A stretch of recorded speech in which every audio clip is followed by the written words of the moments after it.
Moncton. I'm going to move to LA Lake, eat sandwiches from Moncton.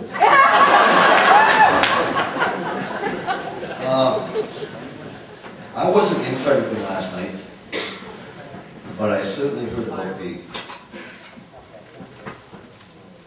frustrations that came out of Fredericton, and I just want to remind you that Moncton is in New Brunswick also, and we certainly don't want rain in our community either. Just a few questions I would like to know that, number one, if there's a mining company in the province of New Brunswick, established mining company, Uranium, and they go bankrupt, what compels them to spend their billions of dollars for the cleanup?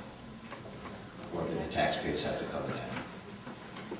Yeah, no, there isn't going to be a compel for it, because before they can get a license to even construct, they will have the money guaranteed, and not by them, by a bank, a reputable bank. The money literally is in the bank. And that will be required before it's constructed, while it's operated, and even after it's decommissioned. There will be taxpayers, provincial, federal, to clean up any future uranium mine sites or new sites. The money will be in the bank, and it will be planned out, assessed with all public input on that to ensure that facility will be closed out safely and for the long term. Well, that's, I don't know if that's a little bad, because if I was a bank, I mean, I'd be suing to lend them the money to decommission something that's probably going to happen anyway. The second question, the regulators of this industry, why are they, we're appointed by government, why are they all from either the industry or the atomic energy, or why is the fox watching the hen house?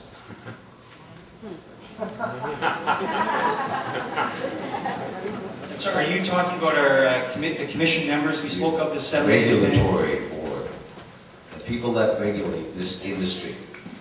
It's quite clear.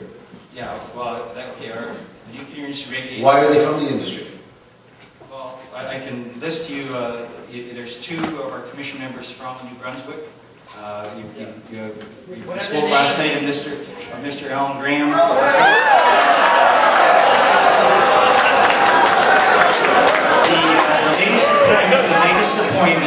The latest appointment is Dr. Ronald Breaux. He's a native of Dalhousie, New Brunswick. Dr. Breaux received his pre-medical science degree from St. Francis Xavier University, completed his medical training at Dalhousie University, postgraduate in advanced study in primary care, medical general hospital at McGill University. And a big liberal. This is a medical doctor. He's also a commission member. He's one of the 7 commission members independently appointed to make the licensing decisions on nuclear facilities. Yes, and thank you for the name, Mr. Graham, and I'm sure they all have stake in the industry one way or another. My third question is, and I believe it's $25 for a prospecting license in this province, and going by your criteria that you showed during the slide, does that mean that I can get a prospecting license and I can go prospect on Sean Graham's property?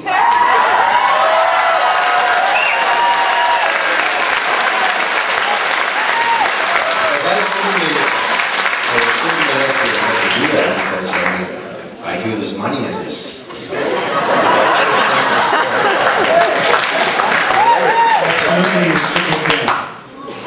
Thank you very much.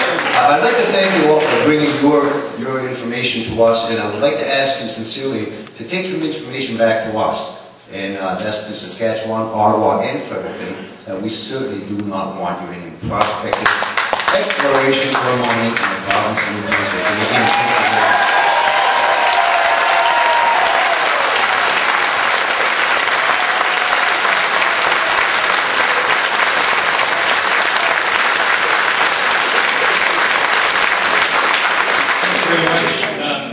One quick comment for you, sir, very eloquently put, very well appreciated, and I've attended this from the beginning and I know frustrations run high.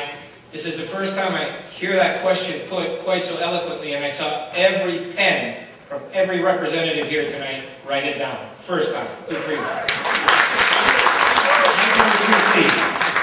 Hi. Hi. Hi, how are you this evening? Good, how are you? I'm a landowner. We have 50 acres of a little piece of heaven up in Albert County in the Crosser Brook area.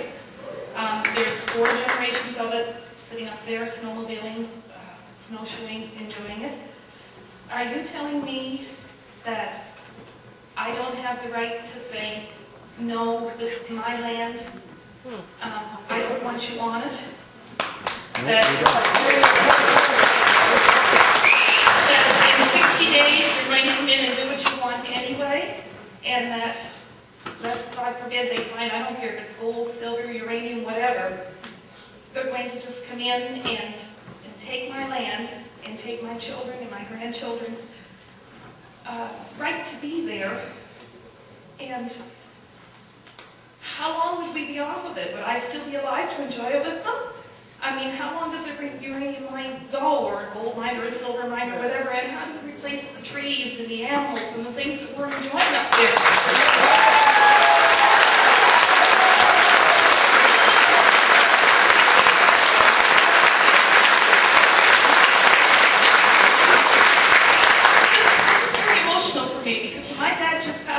Last year, and when I go to that piece of property, it's there with me, and I don't want them there. So can anybody tell me that I have the right to be up there enjoying my land without somebody else coming in and taking it away?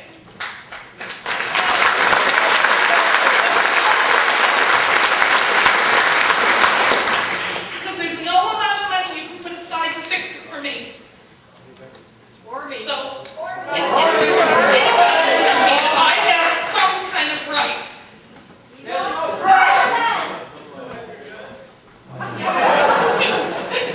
And I'm sorry that I hear one of the crazy people strapped to the bulldozer, because this land has a very emotional impact to me.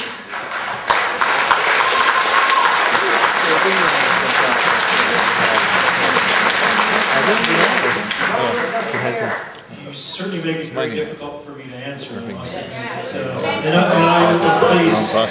Please understand, I can appreciate where you're coming from, no question about it. I've asked the same question myself. I think a lot of the times, you know, when laws are created, they look at say the commercial value of land, so on and so forth.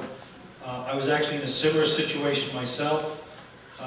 With potentially a potash mine going in my backyard. I had landowners around me who own land.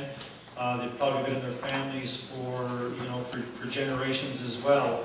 And I asked them that question at the time, and I wasn't working for the government at the time. I really didn't know what the rules were. And when I got to government, I was quite surprised. But the fact of the matter is that those are the rules, unfortunately, and I guess what they have done to put into place try and deal with it is the mining commissioner. And I'm sure if someone like yourself who went to the mining commissioner with what you've just said now, that the results, I don't know what the results would be. I can't speak for the mining commissioner, but you make it absolutely a very definitive case of where the mining commissioner may possibly decide that, sorry people, but there is no amount of compensation that could be offered, so therefore it doesn't happen.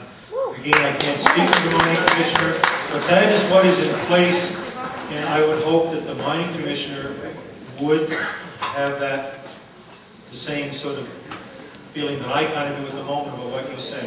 So that's all I can say. Is there any way or anybody that we can talk to have this rule changed in this province?